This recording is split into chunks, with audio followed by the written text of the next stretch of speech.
আল্লাহ এদেশের মানুষগুলোকে ইসলামের জন্য কবুল করো।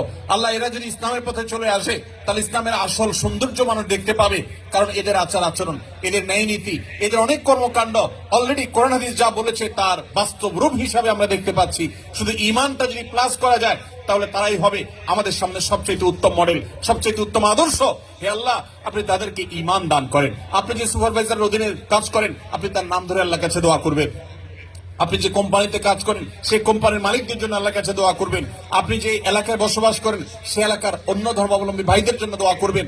এভাবে যদি সবার জন্য আপনি দোয়া করেন, চোখের পানি ফেলেন, মনে রাখবেন নবী করিম সাল্লাল্লাহু আলাইহি সাল্লাম বদরের সময় আল্লাহর কাছে চোখের পানি ফেলে দোয়া করেছেন এবং বলেছেন, আল্লাহ যদি আপনি চান আজকের পরে আর আপনাকে ইবাদত কেউ করার থাকবে না তো সেটা হতে পারে, আর যদি আপনি চান আপনার দিনকে টিকাবেন সেটাও হতে পারে।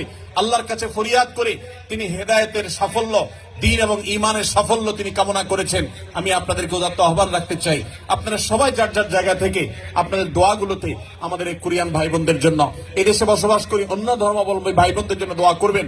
আল্লাহ যেন তাদের সবাইকে হেদায়েত গ্রহণ করার তৌফিক নসিব করেন।